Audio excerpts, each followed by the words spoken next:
Hello, everybody. It's Ray Jordan here. I hope this finds you at a good time. This is a story from The Law and the Promise from Neville Goddard, and it's about two men who won quite a large amount of money using Neville Goddard's methods. And the largest amount of money that somebody won was 84,000 US dollars. But with the inflation rate from 1959 to 2020, 84,000 is actually worth $751,635. And this man's method was repeated by another. And so I thought I'd share it so that anybody who is trying to win anything using the law can use this method. I've also won using this method before, which is on my blog. And so here's the story. One night, a gentleman rose in my audience. He said he had no question to ask, but would like to tell me something. This was his story. When he came out of the armed forces after World War II, he got a job that gave him take-home pay of $25 a week.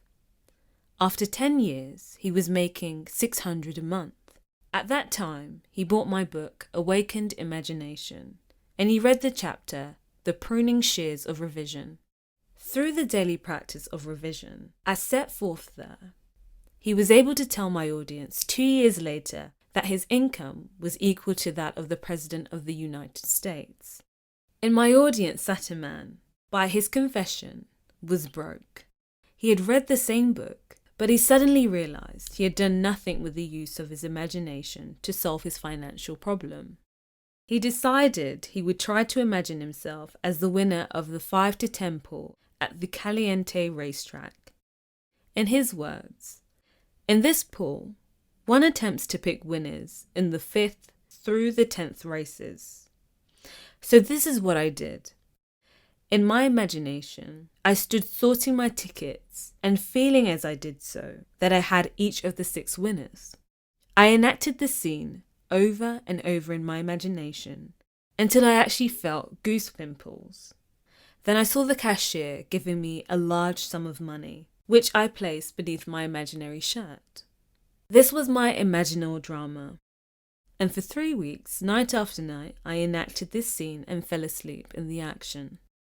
After 3 weeks, I travelled physically to the Caliente racetrack, and on that day, every detail of my imagination was actually realised.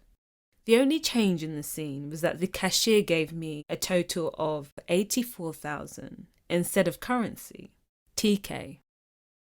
After my lecture, the night the story was told, a man in my audience asked me if I thought it was possible for him to duplicate TK's experience.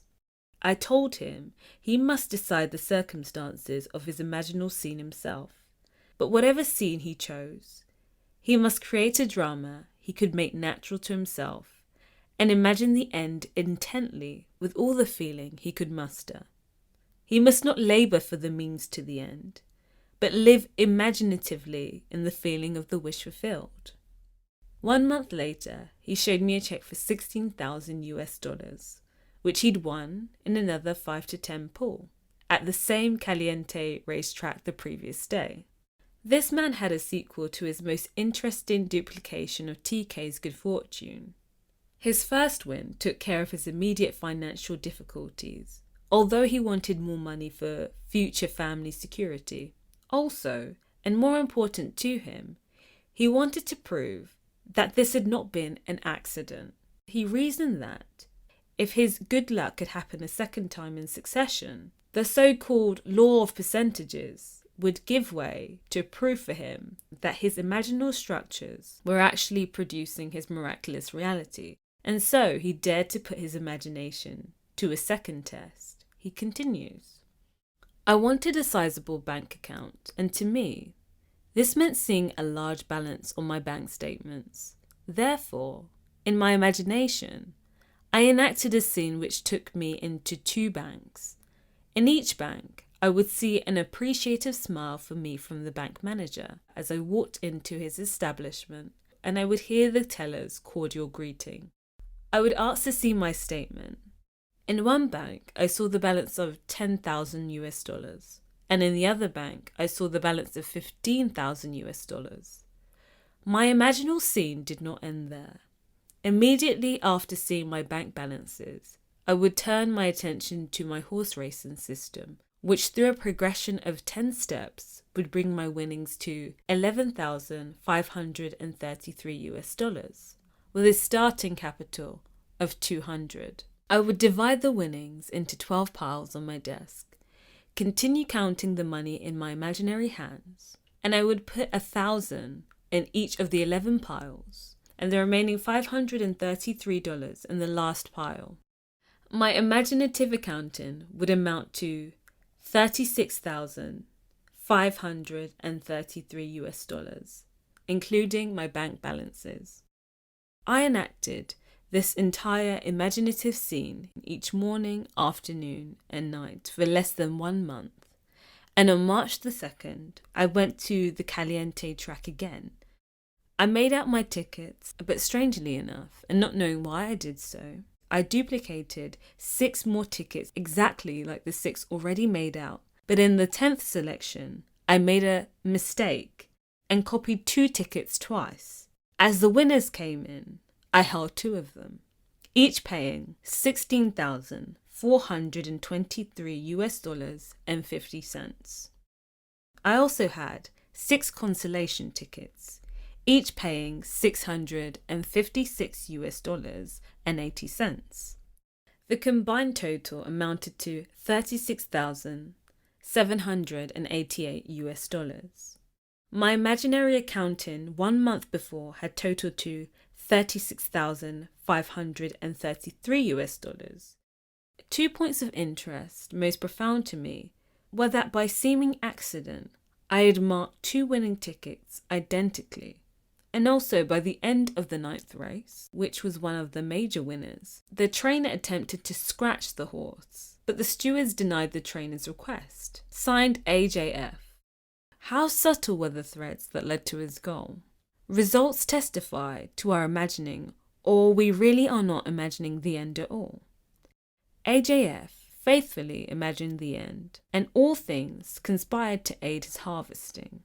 His mistake in copying a winning ticket twice, and the steward's refusal to allow the trainer's request were events created by the imaginal drama to move the plan of things forward to its goal. To live wisely, we must be aware of our imaginal activities, or at any rate, of the end which they are tending. We must see to it that it is the end we desire. Wise imagining identifies itself only with such activities that are of value or promise well. However much man seems to be dealing with the material world, he is actually living in a world of imagination.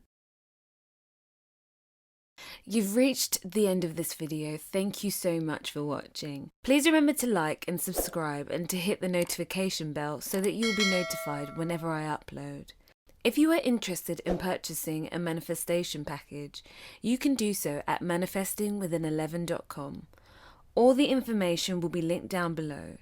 Don't forget to follow Manifesting Within 11 on Instagram, where quotes are posted every single day, and feel free to join Manifesting Within 11's Facebook group too. Also, if you would like to be coached by me personally, I have a few spaces left open for new clients. I love you all, and I shall catch you in the next video.